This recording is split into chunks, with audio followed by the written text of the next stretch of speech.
Boa noite, igreja, graça e paz. Podem se assentar, ficar à vontade. Hoje já, como eu falei, uma noite muito especial para todos nós que estamos aqui. E eu creio que para todos daqui a um tempo, que eu sei que muitos vão aceitar ainda Jesus, vão se batizar e ainda vão comer do corpo de Cristo. Hoje, a Santa Ceia vai ser entregada. E nós ficamos pensando, tudo isso foi por nós, a morte dele foi por nós, o sacrifício dele.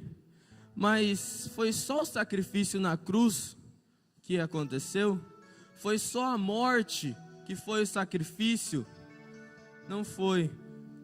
Teve todo um preparo antes disso, muitos sacrifícios antes. E hoje nós vamos ver alguns sacrifícios que ele teve antes de passar pelo sacrifício maior, que foi morrer por nós, para nos dar a graça e todo o poder que nós possamos ter hoje, que é expulsar demônios, curar enfermos no nome dele.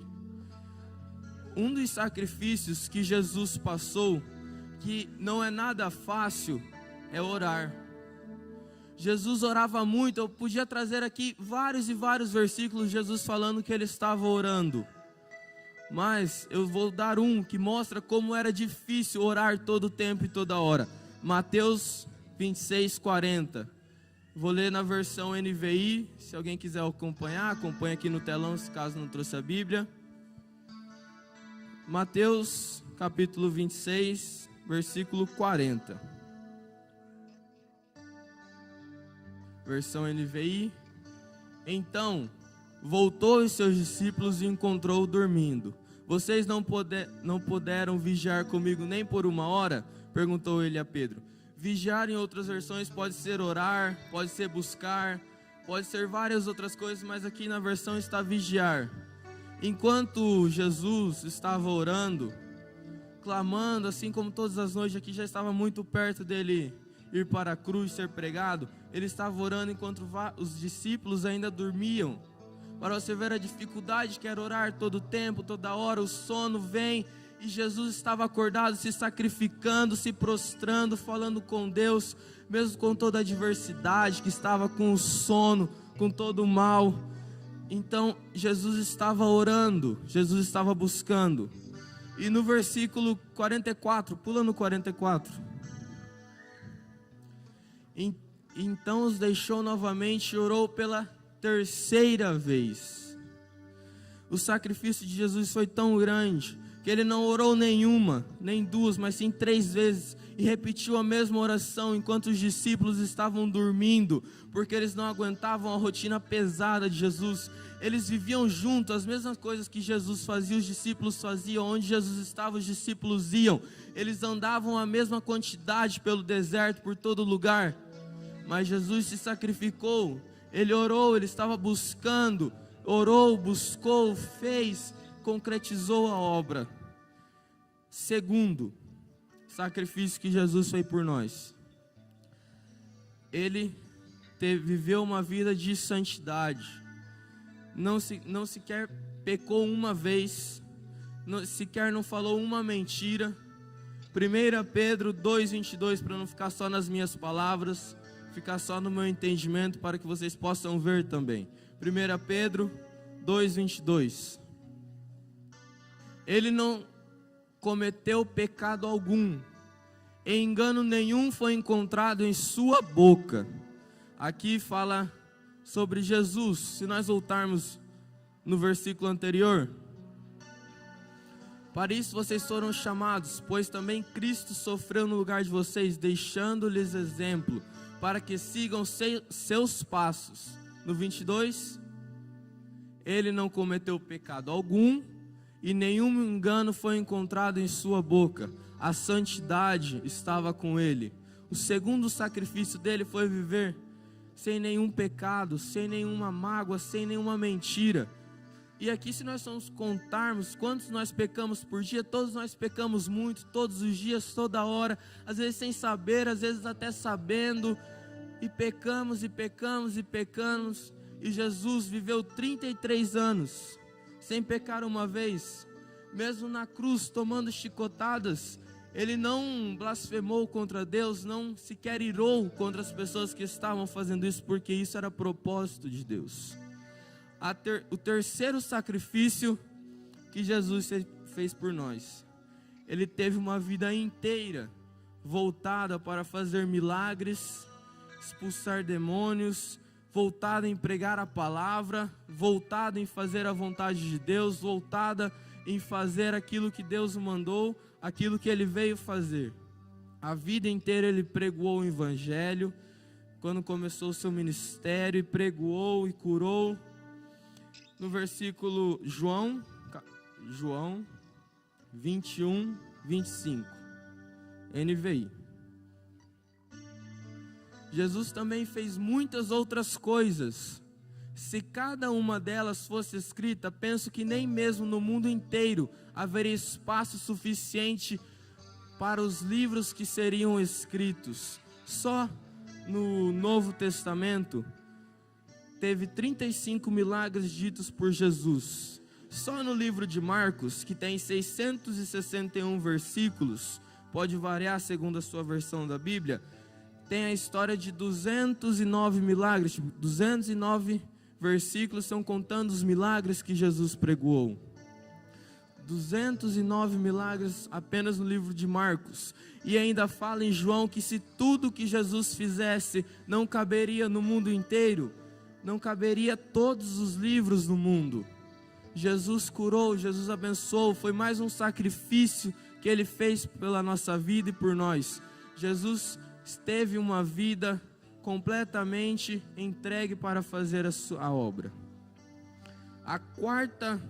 O quarto sacrifício de Jesus por nós foi o amor pelas almas, o amor que ele teve incondicional por todos nós. Ainda não estamos falando da cruz, mas o amor que ele teve por nós, mesmo às vezes ele curando, ele tirando demônios, ele foi expulso de lugares por estar pregando a palavra, e mesmo assim não disse nenhuma palavra contra essas pessoas, mesmo ele estando fazendo o bem, seguindo no caminho que Deus mandou, ele não falou nada. Para não ficar só nas minhas palavras, Marcos 5,17, Jesus mesmo expulsando demônios, curando enfermos, ele foi expulso de uma cidade, por estar pregando a palavra, e expulsou um demônio.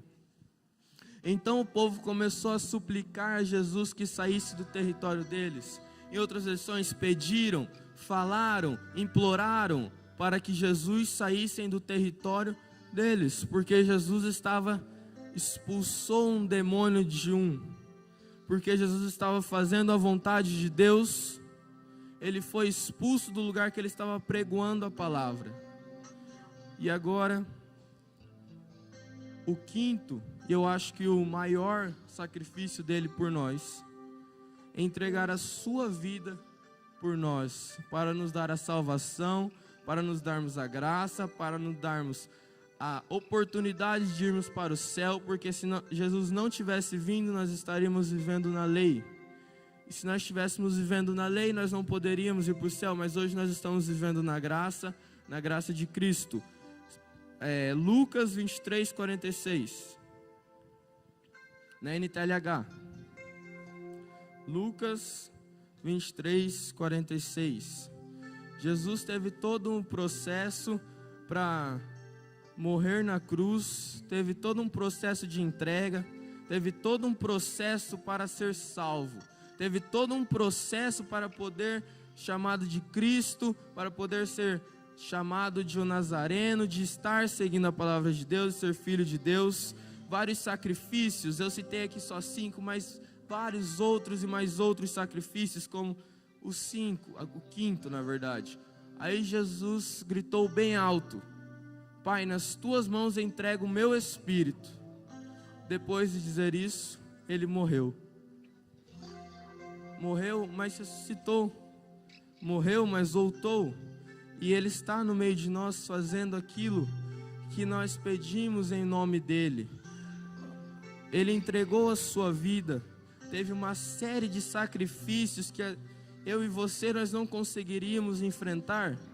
Vamos falar a verdade, que ninguém conseguiria enfrentar tudo aquilo que Jesus passou, ninguém ia suportar tudo aquilo que Jesus fez por nós. Jesus não está interessado em uma só pessoa, Jesus está interessado em todos.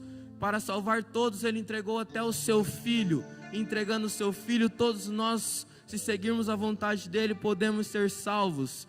E por causa desses sacrifícios, nós podemos estar aqui hoje, servindo o nome dEle e fazendo a vontade dEle. Amém? Glória a Deus. Agradeço a oportunidade.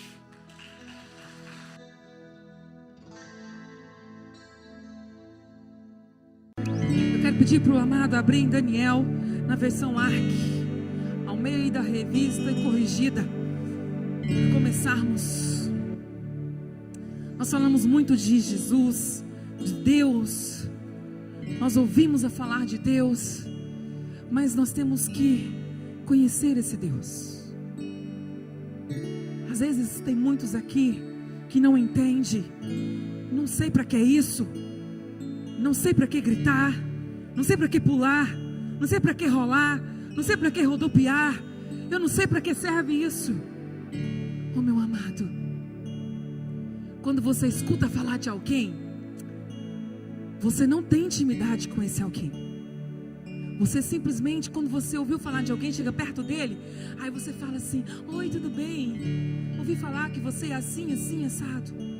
Mas quando você tem experiência com ele, quando você tira tempo para ele e se entrega na presença dele, você tem intimidade com ele.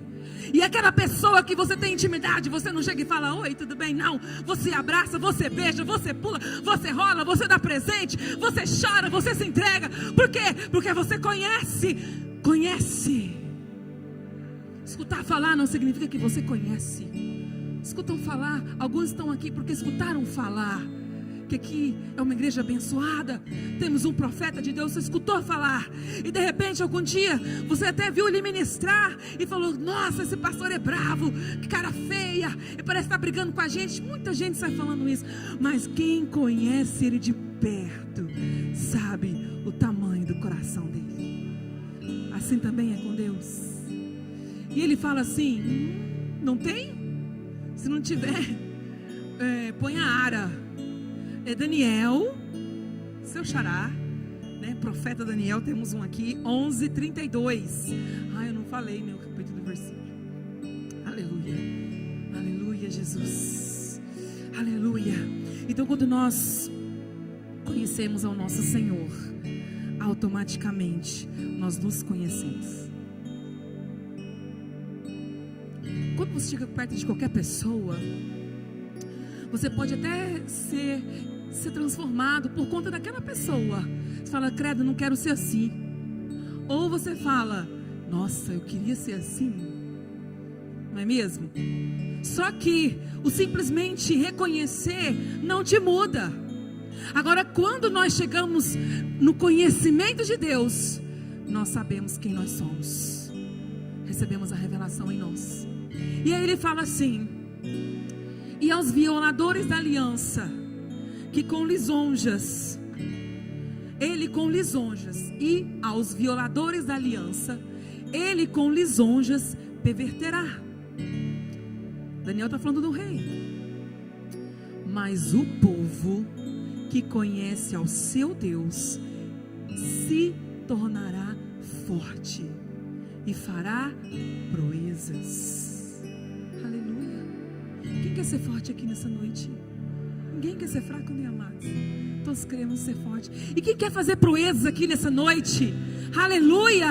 E quando fala proeza, ele não está falando só do lado espiritual e manifestação física do Espírito Santo. Ele fala do que você vai operar na sua casa, na sua família, no seu trabalho, aonde você estiver. Porque a partir do momento que eu conheço o meu Deus, eu me conheço. Nós vamos entender isso mais para frente.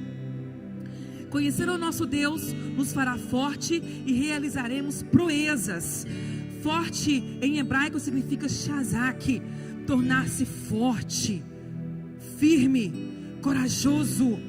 E asa em hebraico quer dizer proeza, poder de realização, de produzir, de fazer proezas, de criar, de inventar, de trazer o que não existe à existência. Então, mas o povo que conhece ao seu Deus se tornará forte e fará proezas. Deus, Ele quer que nós realizaremos grandes coisas. Hoje é noite de Santa Ceia, e como nós ouvimos aqui, o operar de Jesus, 5 coisas do operar de Jesus, do ministério de Jesus, 5 sacrifícios de Jesus, como foi falado antes. E eu quero complementar essa palavra e dizer que você, além de ouvir de tudo que Jesus fez por você, você tem que conhecer a Ele. Conhecer esse Jesus, conhecer o nosso Deus. Deus nos destinou para grandes coisas. Característica de um povo que conhece a Deus: não apenas será forte, mas realizará ou fará grandes coisas. Conhecer a Deus afeta o que nós somos e também o que nós fazemos. É dentro de você, é lá na sua vida, é lá no seu íntimo. Conhecer a Deus afeta o que nós somos e o que nós fazemos. Quanto mais eu me aprofundo no conhecimento de Deus, mais o meu ser vai sendo transformado. Por quê? Porque afeta como nós somos. Pastora, mas tem como a gente não conhecer, não saber, ouvir, andar, caminhar e não conhecer esse Deus dessa forma, assim, a ponto de que Ele não mude a minha vida, a ponto de que eu posso amar e não conhecer a Deus? Pode. Nós temos um discípulo, Felipe, coloca lá por favor, João 14 na NTLH, João 14, 8,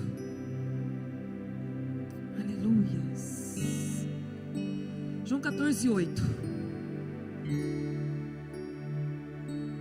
Felipe disse a Jesus: Senhor, mostre-nos o Pai, e assim não precisaremos de mais nada. O 9. Jesus respondeu: faz tanto tempo que estou com vocês, Felipe, e você ainda não me conhece. Quem me vê, vê também o Pai. Por que é que você diz: mostra-nos o Pai? Um discípulo que caminhava com Cristo, que via os milagres, que via operar de maravilhas, não conhecia Deus. Então é possível que hoje nós podemos ter 10 anos de caminhada e não conhecermos a Deus também. É possível. É possível, não é conversa fiada da pastora. Como assim? Eu levo a minha vida, eu vou para a igreja, eu sou fiel com o Senhor. Amado, você pode ir à igreja, você pode ser fiel com o Senhor, você pode não faltar os cultos, mas você pode não conhecer a Deus. E Ele fala: o povo que me conhece será um povo forte e fará proezas. É uma promessa, é um decreto. E esse conhecimento não é o conhecimento de qualquer jeito, de que ouviu falar, ou de que alguém ouviu falar, como nós ouvimos o Júlio falar: Jesus fez, Jesus operou, Jesus libertou. Não, é um conhecimento dado por meio da revelação. É um conhecimento íntimo, intrínseco, só entre você e Deus. Da mesma forma que você conhece a Deus, não significa que o seu irmão também vai conhecer, porque é algo de você com Deus, e é através da revelação, é em forma de revelação. Coloca lá por favor em Mateus 16. Felipe amava a Deus, mas conhecia pouco a Deus. Podemos amar a Jesus e conhecer pouco de Jesus. Podemos amar a Jesus e conhecer pouco de Jesus. Às vezes nós temos alguém que a gente não conhece tão bem, mas a gente ama. Um familiar, alguém que você ouviu falar, algo que tocou no seu coração e você ama, mas você não conhece. Assim também é o nosso Cristo. E aí, que diferença isso faz, pastora? A diferença está na fraqueza espiritual. A diferença está naquilo que eu tenho feito. A diferença está na profundidade de Cristo dentro de mim. Aí a diferença. Como eu sei, pastora? Como você tem conhecido Deus? Como que está o nível da tua fé? Como? A pessoa que nós temos intimidade e conhecimento do ser dela, a gente sabe o que ela é capaz de fazer, o que ela vai fazer, o que vem dela. Não, quem falou o que? Fulano falou o que? Isso não foi fulano que falou, porque fulano não ia falar isso. Assim é o conhecimento com o nosso Deus. E lá em Mateus 16, Jesus, Mateus 16, 13, na NTLH. Aleluias. Jesus foi para a região que fica perto, nós vamos até o 19, para a região que fica perto da cidade de Cesareia de Filipe. Ali perguntou aos seus discípulos: quem o povo diz que o Filho do Homem é? Eles responderam: alguns dizem que o Senhor é João Batista, que ressurgiu, outros que é Elias, e outros que é Jeremias, ou algum profeta. E vocês? Quem vocês dizem que eu sou? Só um minuto. Aqui Jesus está falando assim: escuta, o que estão falando de mim aí? Como é que está a repercussão do meu nome aí? Por onde vocês têm andado? O que vocês têm escutado a meu respeito?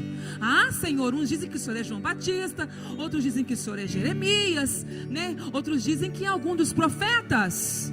Aí ele fala: ah, tá bom, os de fora. E vocês que estão comigo, caminhando comigo, andando comigo, vocês, os meus discípulos, o que dizem que eu sou?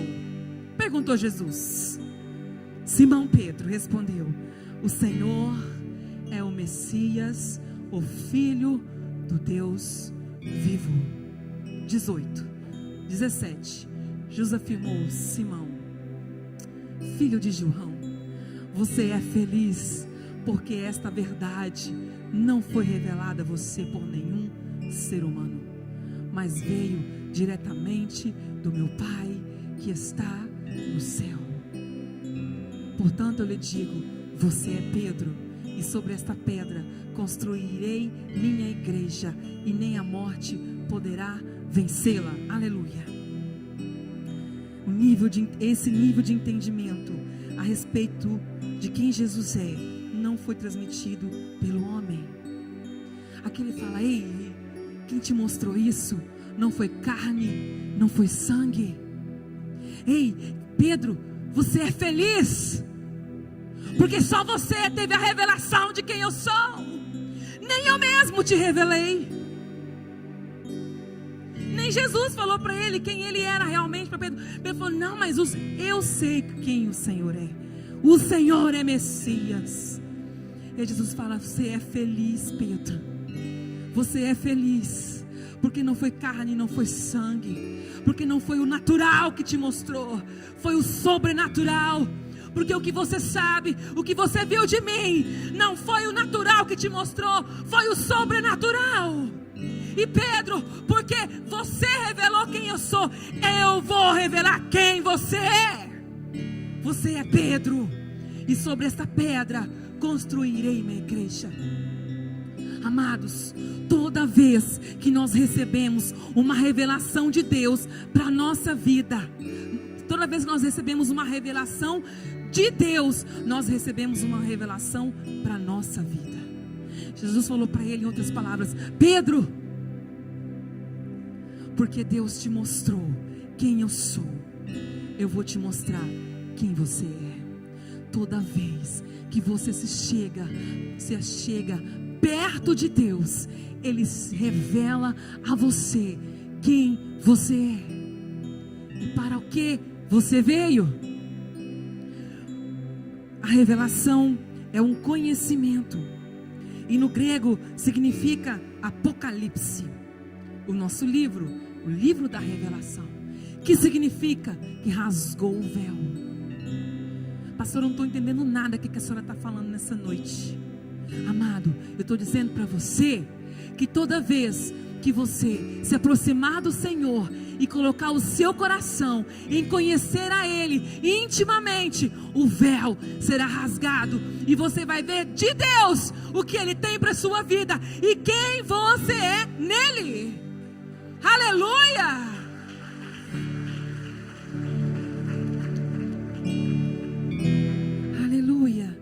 O que é revelação? É quando Deus tira a capacidade natural, limitada de entendimento, e nos dá uma capacidade sobrenatural de enxergar e entender o que de forma natural não entenderíamos. Vixe, pastora, que salada é essa? Meu amado, quando você se coloca a conhecer Deus, Ele vai te dar uma capacidade, Ele vai te encher de força, de entendimento, de revelação, que quem não conhece não tem. Por isso que Ele fala: o meu povo, o povo que conhece o seu Deus, é forte e fará proezas. E por que Ele fará proezas? Porque Ele sabe quem Ele é. Aleluia. Pedro, você é pedra, você é pedra, você é Pedro. E no grego houve um conflito de tradução, porque quando ele fala, eu digo que você é Pedro, ele fala, eu digo que você é Petrus. E sobre essa pedra, que quer dizer Petra, que é isso, pastora? Quando ele fala Petra, quando ele fala pedra, sobre essa pedra construirei a minha igreja, no grego é Petra. E Petra é rocha, é grande. E quando ele diz Pedro, é Petrus, uma parte da rocha. Então ele fala: Pedro, eu sou a rocha, e você tem uma parte de mim. Você não é do meu tamanho, mas você é feito do mesmo material, Pedro. Aleluia! Você é feito do mesmo material. Oh, xelemarabarabarabás. Quando você entende quem é Deus, quando você conhece o seu Deus, Ele revela a você quem você é e o que Ele vai fazer através de você, na sua casa, na sua família, no seu trabalho, na igreja, aonde você estiver. Mas pastora, que não, a senhora deu na minha cabeça agora. Eu não sei quem eu sou, para onde vou e nem de onde eu vim. Então mergulha nos profundos, mergulha no fundo, mergulha no fundo. Pedro, ele era inteiro, ele não se escondia como Judas. Se ele tinha que cortar a orelha, ele cortava. Pedro não é assim, mestre. Ele era inteiro, ele entrega de inteiro. E quando a gente chega perto de Deus, a gente enxerga a nossa fragilidade, a gente enxerga o nosso pecado, a gente enxerga o quanto nós somos sujos. Mas Ele quer dizer o quê? Ele quer revelar o quê? Ele não quer dizer que você não pode, ou que você é menor, ou que você é pecador. Ele quer revelar que apesar de tudo isso, Ele tem uma obra na sua vida, e Ele vai te usar para operar aonde quer que seja. Entende? Com a santa ceia do conhecimento, do conhecer a Deus. De repente você está aqui pela primeira vez. Tem umas carinhas que eu estou vendo que fazia tempo que não vinha. Glória a Deus que você veio. Receba essa palavra no seu coração. Pastor, eu não vi resultado na minha vida. Eu saí porque eu vim e não vi nada. Aí eu desisti. Porque o que adianta? Que adianta eu vir na igreja 1 ano, 2 anos e nada. Eu tenho certeza que você não se entregou por inteiro. Não, se entregou com reservas. Porque quando você se entrega por inteiro, o Espírito Santo, ele entra na sua vida e ele revela coisas do Espírito de Deus. E toda vez que nós recebemos uma revelação de Deus para a nossa vida, Ele nos enche do conhecimento e da força e nos faz um povo forte. Por isso Ele fala: o povo que conhece o seu Deus, ele é forte e faz proezas. Por isso Ele fala: conhece o Deus, conheça o seu Deus. Uma vez por mês nós nos reunimos. Eu costumo dizer que este dia é o dia que você não pode faltar, porque é o dia da comunhão que Cristo deixou ali predeterminado para que nós comêssemos e bebêssemos no nome dele. E às vezes a gente vem de ceia em ceia, de mês em mês, de ano em ano, entramos e saímos e não conhecemos esse Deus. que quer fazer de você um povo forte, inteligente, capacitado, diferente e que faz a diferença. Está disponível. A maneira correta de conhecer a Deus e a Jesus é por meio da revelação. Quando a Bíblia diz que o povo que conhece a Deus se tornará forte, não fala de um conhecimento qualquer, não está falando apenas de gente que ouviu falar sobre quem Deus é e o que Ele faz. Não, ele não está falando apenas de gente que ouviu dizer o que Deus pode, mas sim a ação única e individual do Espírito Santo dentro de mim e dentro de você, que a partir daí afeta não só a nossa identidade ou quem nós somos, como pode afetar aquilo que nós fazemos em todas as áreas. Lá naquela hora que ninguém pode ver, lá naquela hora que é só você e Deus, lá naquela hora que você acha que ninguém está vendo, pode afetar. Lá na onde você está encontrando dificuldade, aonde você está encontrando barreira, lá também. Em todos os lugares, em todos os ambientes, Ele afeta você, Ele entra em você, Ele toca a sua vida, dentro de você, em você, te faz forte e te faz realizar proezas. E quem que traz esse conhecimento, pastora? O Espírito Santo. Toda revelação de Deus produz uma revelação de nós mesmos. E Ele disse: portanto eu lhe digo, você é Pedro, você é uma pequena pedra, e sobre esta pedra construirei minha igreja, e eu sou a pedra, e nem a morte poderá vencê-la. Aleluia. E Pedro teve uma revelação de quem era o Senhor. E o reino de Deus vai ser estabelecido não apenas porque Jesus veio, ou porque Pedro recebeu a revelação, mas porque Pedro entendeu quem era Jesus, entendeu quem Ele era. E ele entendeu. Abre lá em 1 Pedro 2, na ARC, Almeida Revista e Corrigida. Por que a gente muda assim de tradução? Por quê? Porque tem tradução que às vezes dá confusão, dá conflito. Então a gente pega uma tradução de melhor entendimento. 1 Pedro 2, 4 e 5, na ARC. E nessa noite, o Espírito Santo vai se revelar a todo coração que tem sede de conhecimento de Deus. Porque a palavra fala que aquele que não tem conhecimento de Deus, ele sofre. Porque ele fala: o meu povo sofre por falta de conhecimento. E não é conhecimento secular, não é de faculdade, não é de estudo, não é disso que ele está falando, de conhecimento específico. Ele está falando de conhecimento de quem eu sou. Porque a partir do momento que um povo souber que aquele Deus, Ele vai à frente das batalhas, Ele destrói as cadeias, pode acontecer o que estiver acontecendo, mesmo diante da guerra, Ele está com você, você não teme, porque você conhece o seu Deus. E aí Pedro fala: e chegando-vos para Ele, Pedro recebeu a revelação que Jesus, Ele era a pedra, e que Pedro era uma parte dessa pedra. E chegando-vos para Ele, depois ele escreveu uma carta e disse: e chegando-vos para Ele, pedra viva. Quem? Jesus. Ele era pedra viva, reprovada, na verdade, pelos homens, mas para com Deus, eleita e preciosa. 5. Vós também, como pedras vivas, sois edificados, casa espiritual e sacerdócio santo, para oferecer sacrifícios espirituais agradáveis a Deus por Jesus Cristo. Ele entendeu. Jesus, Ele era pedra viva, e nós também somos pedras vivas. Nós somos templo para receber em nós, dentro de nós e através de nós, o Espírito Santo.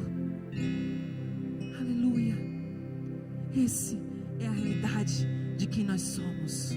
Essa é a nossa identidade. Pedro entendeu o propósito, compreendeu e recebeu. Volta lá no Mateus 16, 19, na NTLH. Quando você entende quem é o seu Deus e quem você é em Deus, você é revestido de poder e autoridade. Jesus disse assim: e quem eu sou? E aí Pedro falou: tu és o Messias. Aí ele falou: como você é feliz, Pedro. Não foi carne nem sangue que te mostrou, foi o Espírito, foi o sobrenatural. E assim, porque você recebeu essa revelação, eu vou revelar quem você é. Você é uma partinha de mim, Pedro.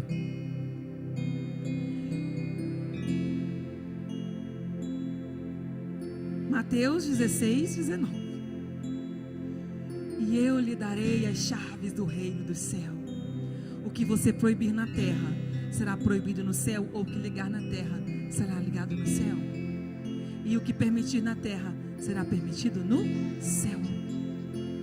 Ele fala: ei, porque você me conhece, eu vou mostrar quem você é. E a partir de agora, Pedro, o que você ligar aqui será ligado lá. O que você dizer aqui será dito lá. Porque você recebeu a revelação de quem eu sou. A partir do momento que você recebe a revelação de quem Deus é na sua vida, você é revestido de poder e autoridade. E ele fala: eu lhe darei as chaves. Mas isso é só para Pedro, pastora. Não é. Porque logo depois ele escreveu: Jesus é pedra viva e vós também sois pedras vivas. É para mim e para você. É para hoje, é para agora. Eu lhes darei as chaves do reino do céu. O que você proibir ou o que você desligar na terra será desligado ou ligado no céu. O que permitir na terra será permitido no céu. É o que vem sobre mim e o que vem sobre todo aquele que recebe a revelação de Deus. Mas pastora, como que eu recebo? Como que eu recebo? Eu tenho desejo, eu tenho sede, eu quero receber essa revelação de Deus. Coloca por favor lá em Efésios 1:17.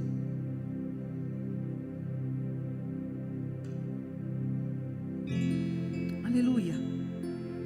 E peço ao Deus do nosso Senhor Jesus Cristo, o Pai glorioso, que dê a vocês o seu Espírito, o Espírito que os tornará sábios e revelará Deus a vocês, para que assim vocês o conheçam como devem conhecer. O Espírito Santo. Quando ele coloca Espírito com letra maiúscula, ele está falando do Espírito Santo. O Espírito Santo, ele revela Deus a você. Veja que interessante. Pedro, ele era tido como temperamental, como violento.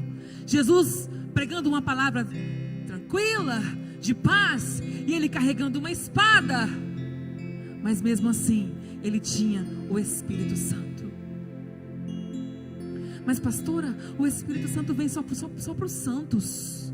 Não, ele vem para todo aquele que abre o coração e tem o desejo de receber Jesus em sua vida, de conhecer a Deus de verdade.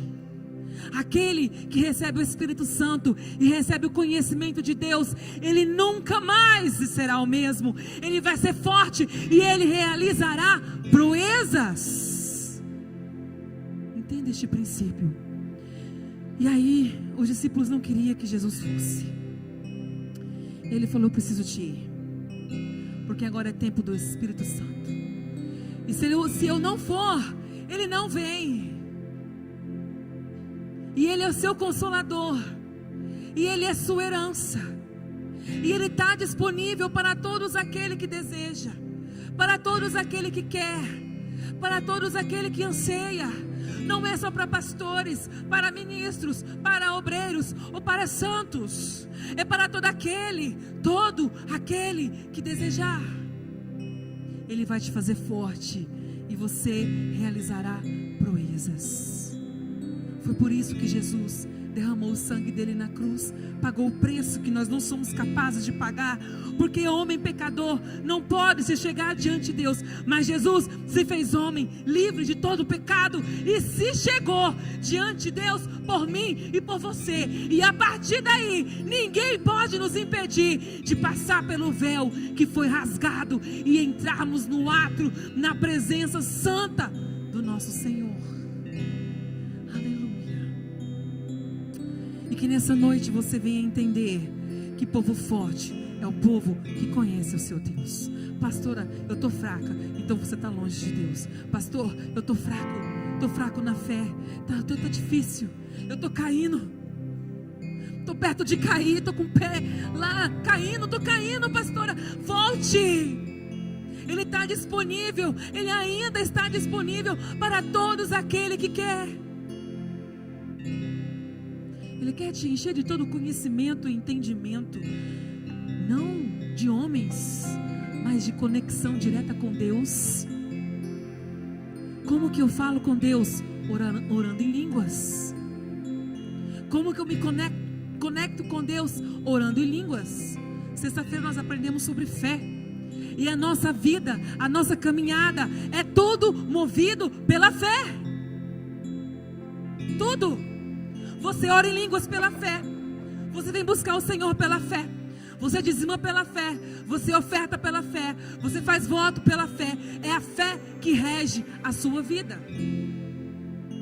Então, há necessidade de ter fé, de crer, para que você seja batizado, para que você receba o dom de línguas.